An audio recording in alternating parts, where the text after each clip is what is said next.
श्री स्वामी समर्थ। स्वागत आहे तुमचं माझ्या YouTube चॅनलमध्ये। आजचा दिवस तुम्हाला खूप छान सुख समाधानाचा जाओ ही स्वामींच्या चरणी प्रार्थना करते आणि आज या नवीन व्हिडिओला सुरुवात करते। बघा मित्रमैत्रिणींनो, 8 एप्रिल आणि वार मंगळवार आहे। आज कामदा एकादशी आहे। आपल्या हिंदू धर्मामध्ये एकादशी तिथीला खास असं अनन्यसाधारण विशेष महत्त्व देण्यात येतं। एकादशी तिथी ही भगवान विष्णू देवांना समर्पित असते आणि भगवान विष्णू देवांच्या सेवेसाठी खूप महत्त्वाची मानली जाते। त्याचबरोबर माता लक्ष्मीला सुद्धा समर्पित असते। प्रत्येक महिन्यामध्ये एकादशी तिथी ही 2दा येत असते आणि प्रत्येक एकादशी तिथीचं महत्त्व जे आहे तर ते देखील वेगवेगळं असतं। आता कामदा एकादशी म्हणजेच काय तर आपल्या मनातील इच्छा मनोकामना तर पूर्ण करणारी एकादशी असं देखील म्हटलं जातं। या एकादशीच्या व्रताने व्यक्तीला सर्व दुःखांपासून मुक्ती मिळते आणि सुख समृद्धी ऐश्वर्य प्राप्त होत असते। आयुष्यातील सर्व पापांचा नाश होतो आणि पुण्यपूर्वक फळ हे मिळत असतं। त्याचबरोबर व्रत करणाऱ्यांना सर्व इच्छा ज्या आहेत तर त्या सुद्धा पूर्ण होत असतात। आता आनंद समृद्धी मिळते। हे व्रत मानसिक आणि शारीरिक इच्छा पूर्ण करण्यासाठी सुद्धा केलं जातं। आध्यात्मिक प्रगतीसाठी शांती मिळवण्यासाठी हे एकादशीचं व्रत अतिशय अत्यंत फायदेशीर मानलं जातं। कामदा एकादशीच्या दिवशी भगवान विष्णू देवांची उपासना केल्यामुळे सर्व दुःखांपासून आपली मुक्तता होत असते। सर्व संकटाचा नाश होत असतो। तर आज आहे मंगळवार आणि आज आलेली आहे कामदा एकादशी। या दिवशी आपल्याला एक अतिशय अत्यंत प्रभावी असा जो एक उपाय आहे तर तो आवर्जून करायचा आहे। आपल्याला आज रात्री झोपण्यापूर्वी फक्त हा जो एक मंत्र आहे तर तो म्हणायचा आहे। हा मंत्र कोणता आहे तर आणि कशा पद्धतीने आपल्याला पठण करायचं आहे, कोणता शब्द बोलायचा आहे याबद्दलची सविस्तर माहिती आजच्या या नवीन व्हिडिओमध्ये मी तुमच्या बरोबर शेअर करणार आहे। त्यामुळे तुम्ही हा व्हिडिओ स्किप न करता शेवटपर्यंत नक्की बघा। चॅनलवरती तुम्ही जर हा व्हिडिओ पहिल्यांदा बघत असाल तर चॅनलला आवर्जून सबस्क्राइब करा आणि असेच नवनवीन माहितीपूर्ण व्हिडिओ बघण्यासाठी समोरील बेल आयकॉनलाही प्रेस करा।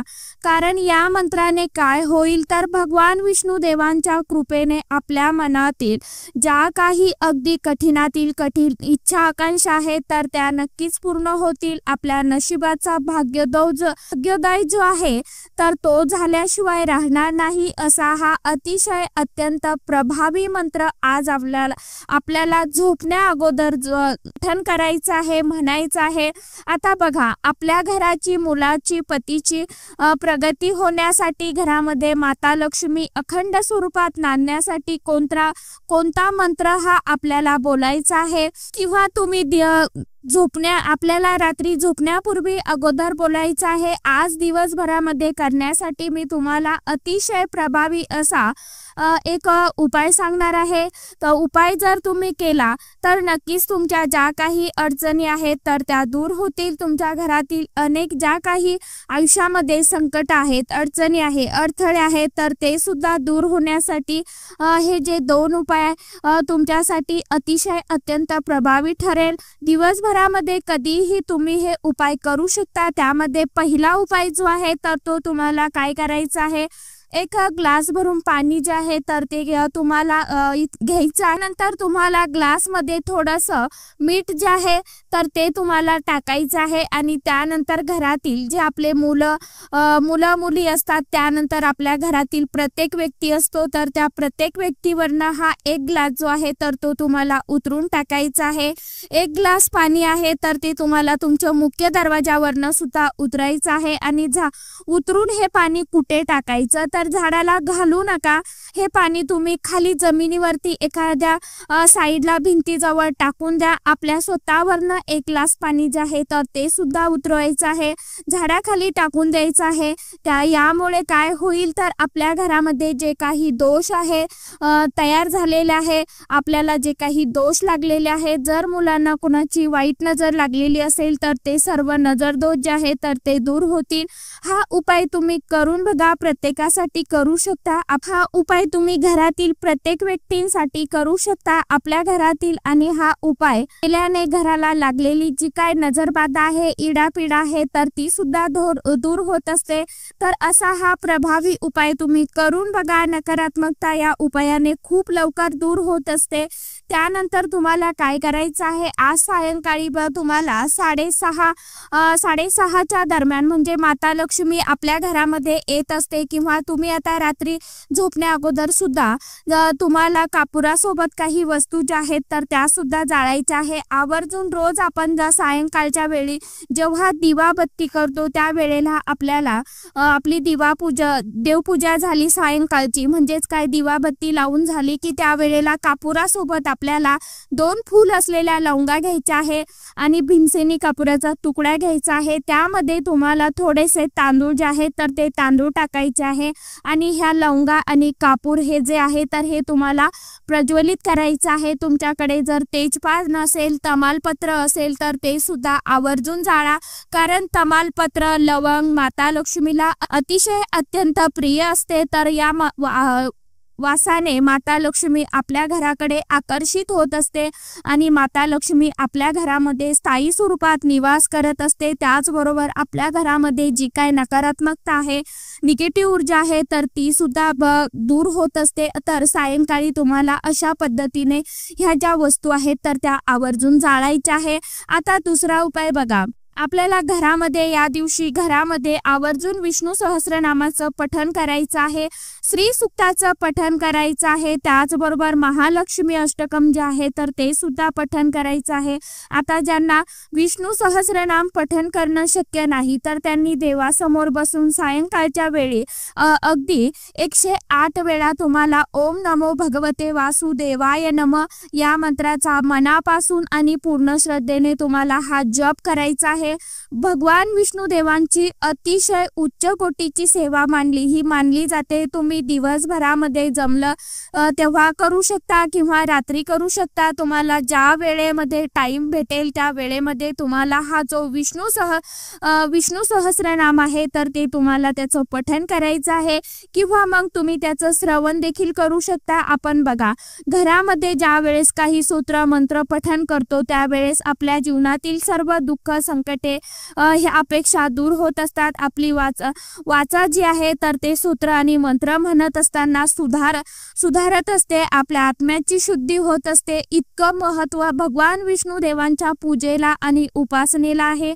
माता लक्ष्मीला सर्वात जास्त प्रिय काय आहे तर ती म्हणजे भगवान विष्णू देवांची सेवा। एक वेळेस आपण माता लक्ष्मीची सेवा जी आहे तर ती कमी केली तरी चालेल, परंतु भगवान विष्णू देवांच्या सेवेमध्ये कुठेही आपल्याला कमतरता ठेवायची नसते। तर आता तुम्हाला हा जो मंत्र आहे तर तो कशा पद्धतीने म्हणायचा आहे बघा। तर रात्री तुम्हाला काय करायचं आहे, तुम्ही अगदी 5:30 वाजेपासून ते रात्री 12 वाजेपर्यंतच्या दरम्यान कधीही हा उपाय जो आहे तर तुम्ही करू शकता। तर आता तुम्हाला टाइम नसेल तर तुम्ही 12 वाजेपर्यंत सुद्धा केला तरीही चालेल, परंतु ज्यावेळी तुम्ही झोपता त्यावेळी तुम्हाला झोपण्याच्या अगोदर हा शब्द बोलायचा आहे। तर सर्वात प्रथम आपले हातपाय स्वच्छ धुवून घ्यायचे आहेत।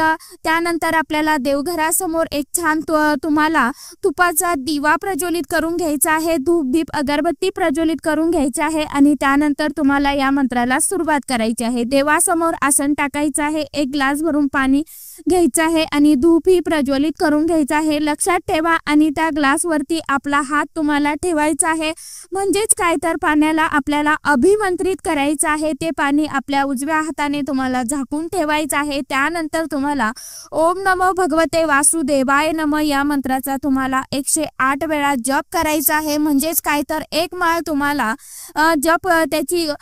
त्या मंत्राचा जप करायचा आहे। नंतर आपल्याला घरामध्ये आपण लावलेला जो धूप होती, अगरबत्ती होती, तर ती थोडीशी धूप तुम्हाला घ्यायची आहे, म्हणजे रक्षा जी खाली पडलेली आहे तर ती तुम्हाला घ्यायची आहे, आणि ती थोडीशी त्या पाण्यामध्ये टाकायची आहे, आणि घरातील प्रत्येक व्यक्तींना आपल्याला हे पाणी पिण्यासाठी द्यायचं आहे। घरातील लहान मुलं, वयोवृद्ध व्यक्ती असेल, आजी आजोबा असतील, किंवा आपले सासू सासरे असतील, आपल्या घरामध्ये जेवढे व्यक्ती असेल तेवढ्यांना तुम्हाला ते द्यायचं आहे. आपण स्वतः आपले पती असेल सर्वांना हे पाणी पिण्यासाठी द्या आणि हे पाणी पिल्यामुळे काय होईल तर आजारपण, दुःख, संकटे आपल्या जीवनामध्ये येत आहे तर ते सर्व दूर होईल. आपला रोग जो आहे तर तो दूर होईल. आपला ओरा जो आहे तर तो एक पॉझिटिव्ह एनर्जी आपल्याला देईल. आपण कधीच कोणत्याच गोष्टीबद्दल बघा पॉझिटिव्ह विचार करत नाही तर त्या सर्व गोष्टीमध्ये आपण पॉझिटिव्ह विचार करायला सुरुवात करा. असा हा अतिशय अत्यंत प्रभावी उपाय तुम्हाला आज रात्री करायचा आहे. अगदी साधा सोपा आहे. अगदी 2 ते 3 मिनिटांमध्ये तुमचा हा उपाय होणार आहे. याला तुम्ही सेवा देखील म्हणू शकता. अगदी साधा हा उपाय जर तुम्ही केला तुमच्या नशिबाचा भाग्योदय झाल्याशिवाय राहणार नाही. तर नक्की करून बघा. त्याचबरोबर तुम्हाला शक्य असेल तर आवर्जून आजच्या दिवशी व्यंकटेश स्तोत्राचं पठण करा. त्याच तुम्हाला जी सेवा जमेल ती सेवा तुम्हाला आवर्जून करायची आहे. परंतु ओम नमो भगवते वासुदेवाय नमः हा मंत्र तुम्हाला 108 वेळा पठण करायचाच आहे आणि त्या मंत्राचं पठण करायचंच आहे. मनोभावे तुम्हाला देवासमोर बसून मनापासून कोणतीही सेवा केली तर त्या सेवेने आपल्या घरामध्ये नक्कीच सुख शांती येते. आपल्याला देवी देवतांचा अखंड कृपा आशीर्वाद जो आहे तर तो सुद्धा मिळत असतो. तर अशा साध्या आणि सोप्या पद्धतीने तुम्हाला आज रात्री झोपण्या अगोदर हा जो मंत्र मी तुम्हाला सांगितला आहे तर तो आवर्जून पठण करायचा आहे. तर चला आजच्या व्हिडिओमध्ये इतकीच माहिती होती. कशी वाटली नक्की सांगा. व्हिडिओ आवडला तर चॅनलला आवर्जून लाईक, शेअर, सबस्क्राईब जरूर करा. परत भेटूया नवीन माहितीसोबत, नवीन व्हिडिओसोबत. तोपर्यंत सर्व माझ्या यूट्यूब परिवाराला श्री स्वामी समर्थ.